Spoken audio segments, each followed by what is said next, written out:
एक शादीशुदा युवक कपड़ों की सप्लाई के लिए गोरखपुर की गोल मार्केट में जाता रहता था। वहीं एक दुकान पर एक सेल्स गर्ल काम करती थी, जिसकी उम्र करीब 26 साल थी। वो जब भी दुकान पर जाता तो उस दुकान पर थोड़ा ज्यादा समय बिताता था और काफी देर उस लड़की से बातें करता। बातों ही बातों में ये युवक कब उसकी खूबसूरती पर दिल हार बैठा था, उसे खुद भी पता नहीं चला था। अब उसका दुकान पर आना जाना बढ़ गया था और वो घंटों लड़की से बातें करता। लड़की को भी इस युवक की बातें खूब पसंद आती और दोनों को एक दूसरे का साथ अच्छा लगने लगा था। लड़की की खूबसूरती पर यह युवक इतना फिदा हो गया था कि अब वो ये भूल चुका था कि वो शादीशुदा है। और एक दिन मौका पाकर वो लड़की से अपने दिल की बात कह देता है और लड़की इस युवक के प्यार को स्वीकार कर लेती है। अब दोनों कई बार अकेले में मिलते और उनके बीच नजदीकियां बढ़ने लगी थी। युवक लड़की को अपने कमरे पर ले जाता और दोनों के बीच संबंध बनते। लेकिन एक दिन लड़की युवक से शादी करने को कहती है, तो ये युवक लड़की की बातों को टाल देता है और लगातार लड़की के साथ संबंध बनाने का सिलसिला ऐसे ही जारी रहता है। लड़की जब भी मिलती वो उससे शादी करने को कहती। अब युवक कैसे भी लड़की से पीछा छुड़ाना चाहता था और एक दिन लड़की की शादी करने की जिद से तंग आकर एक ऐसी दिल दहला देने वाली वारदात को अंजाम दे दिया जिसे सुनकर आप भी दंग रह जाएंगे। इस खौफनाक हत्याकांड की पूरी कहानी जानने के लिए हमारी इस वीडियो को अंत तक जरूर देखें और अगर आपने हमारे चैनल को अभी तक सब्सक्राइब नहीं किया है तो अब कर लें। ये सच्ची कहानी उत्तर प्रदेश के जिला गोरखपुर की है।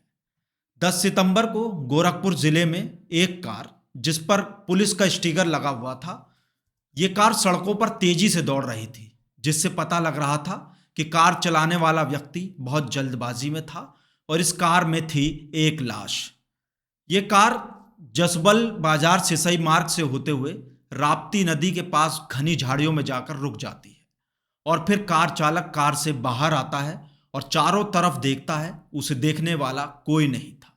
वो कार की डिग्गी से एक लड़की की लाश निकालता है और उसे झाड़ियों में फेंक देता है और वहां से निकल जाता है और फिर कार को अपने दोस्त के घर ले जाकर खड़ी कर देता है और दोस्त के घर पहले से मौजूद अपनी बाइक लेकर वहां से निकल जाता है। किसी को भी इस वारदात की भनक तक नहीं लगी।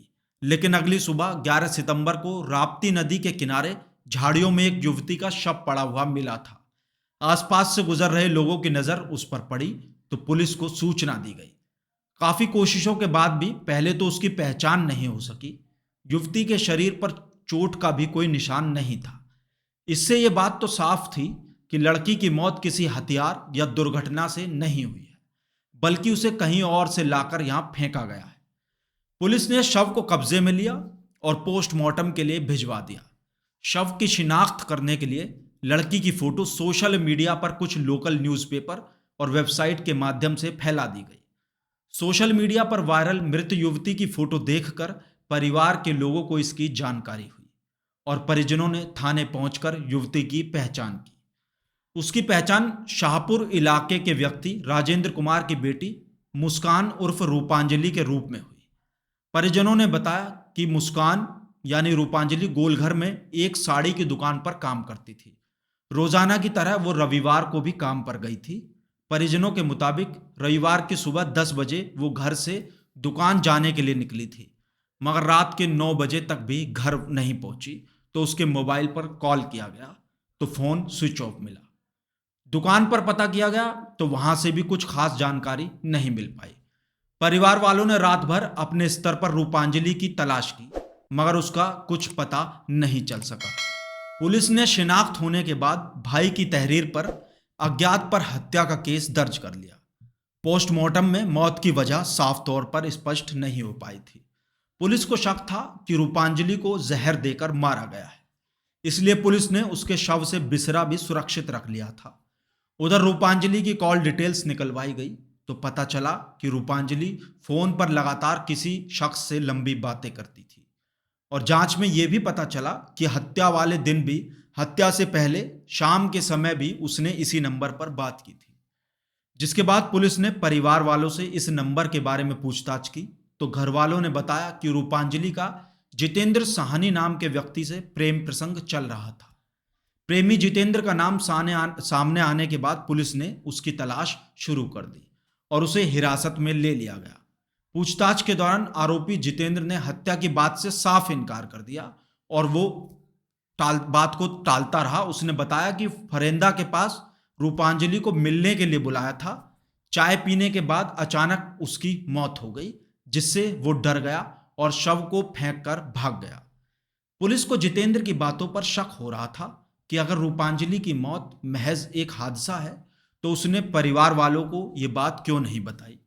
जिसके बाद जब उससे सख्ती से पूछताछ की गई तो जितेंद्र ने रूपांजलि की हत्या की बात स्वीकार कर ली। पूछताछ में उसने बताया कि साड़ी सेंटर पर आने जाने के दौरान मुस्कान से उसकी गहरी दोस्ती हो गई थी। 1 साल बीतने के बाद वो शादी का दबाव बनाने लगी थी और वो उससे शादी नहीं करना चाहता था।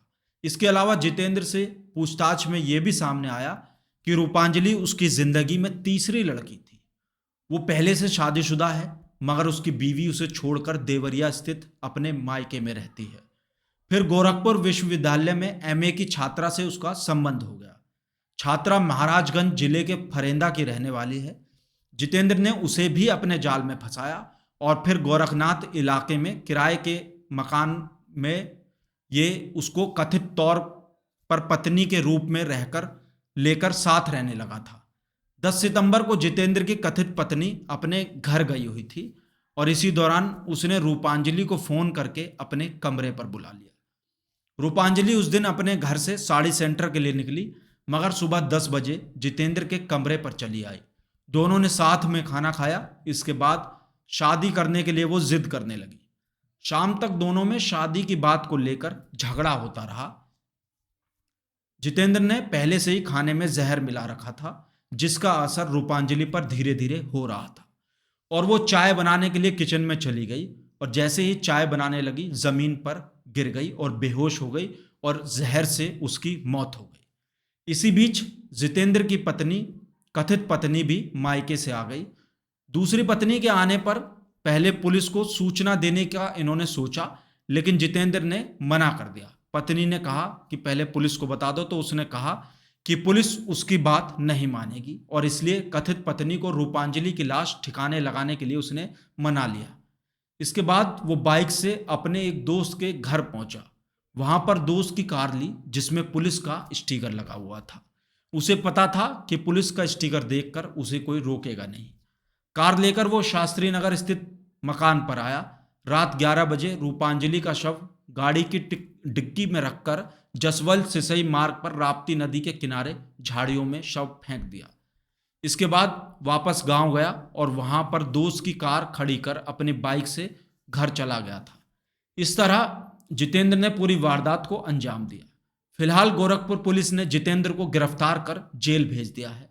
शादीशुदा जितेंद्र ने एक नहीं 2 शादियां होते हुए भी अपनी वासना के लिए तीसरी लड़की रूपांजलि को भी अपना शिकार बनाया और बेकसूर रूपांजलि की शादी करने की जिद से तंग आकर उसे अपने रास्ते से हटाने के लिए उसकी जान ले ली, जिससे उसने न सिर्फ रूपांजलि की जिंदगी के साथ खेला बल्कि अपनी जिंदगी को भी हमेशा के लिए सलाखों के पीछे बिताने के लिए मजबूर कर दिया है। आपकी इस पर क्या राय है? आप हमें कमेंट करके बता सकते हैं और आगे भी क्राइम की ऐसी सच्ची कहानियों के लिए हमारे चैनल खबर की खबर को सब्सक्राइब कर लें और हाँ, दोस्तों के साथ शेयर करना बिल्कुल ना भूलें।